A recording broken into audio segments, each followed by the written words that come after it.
আমরা কিছুই করতে পারিনি আল্লাহ। রমজান মাসে আমরা কিছুই করতে পারি নাই।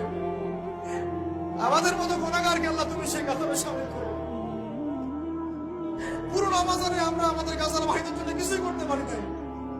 একটা টাকা সদকা পাঠাতে পারি নাই, ওদেরকে এক বেলার খাবার দিতে পারি নাই।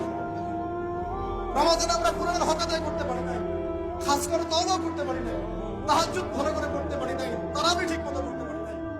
শয়তান ভাই, আমি বারবার বলছি, শয়তান আপনাকে আমাকে সবাইকে দিনে কমপক্ষে 100 বার করে এসে বলবে সব ছেড়ে দাও, সব ভুলে যাও, পরের রমজান আসবে তখন দেখা যাবে।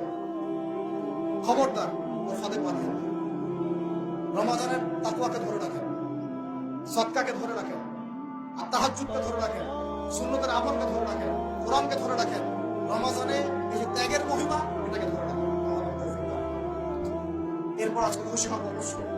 আশা করবো আল্লাহ পাক যেন ওই ক্ষমাপ্রাপ্ত বান্দাদের মধ্যে আমাদের মতো গুনাহগারদেরকে শামিল করবেন। আমরা কিছুই করতে পারিনি আল্লাহ। রমজান মাসে আমরা কিছুই করতে পারি নাই। আমাদের মতো গুনাহগারকে আল্লাহ তুমি সেই কাতারে শামিল করো। পুরো রমজানে আমরা আমাদের গাজার ভাইদের জন্য কিছুই করতে পারি নাই। একটা টাকা সদকা পাঠাতে পারি নাই, ওদেরকে এক বেলার খাবার দিতে পারি নাই। রমজানে আমরা কোরআনের হক আদায় করতে পারি নাই, খাস করে তওবা করতে পারি নাই, তাহাজ্জুদ ভালো করে করতে পারি নাই, তারাবি ঠিক মতো করতে পারি নাই। রোজা রেখেছি পদ রোজা রাখার মতো। আল্লাহ যেভাবে তোমার নবী সাহাবীরা আমল করেছিলেন, এরকম আমল আমরা করতে পারি নাই। তাও তোমার ক্ষমা, তোমার দয়ায়, তোমার রহমতে আজকে আমাদেরকে ক্ষমা করো।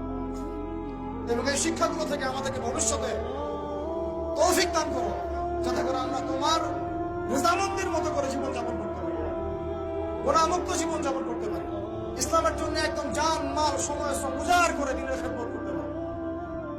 দিন ইসলামকে আল্লাহ পাকের জমিনে আমরা দুর্বল থাকতে দিব না ইনশাআল্লাহ। দিন ইসলামকে আল্লাহ পাকের জমিনে আমরা শক্তিশালী করেই ছাড়বো ইনশাআল্লাহ। দিন ইসলামকে আমরা আল্লাহ পাকের জমিনে বিজয়ী করেই ছাড়বো ইনশাআল্লাহ। এই পথে যারা বাধা প্রদান করবে, এদের বিরুদ্ধে আমরা প্রতিবাদ করে ধরবো ইনশাআল্লাহ। আল্লাহ রাব্বুল আলামিন আমাদের সবার দিনের মধ্যে দিন ইসলামের প্রতি খাস মহব্বত দান করেন, কোরআনের মহব্বত ঢেলে দেন, ঈমানের মহব্বত ঢেলে দেন, সুন্নতের মহব্বত ঢেলে দেন, সাহাবী ওয়ালা জিন্দেগি আমাদেরকে যাপন করার তৌফিক দান করেন। আল্লাহ রাব্বুল আলামিন আজকের এই খুশির দিনে, গুনাহ মাফের দিনে আল্লাহ পাক আমাদের সবাইকে ক্ষমা করবেন এবং যে ভুল ত্রুটিগুলো আমাদের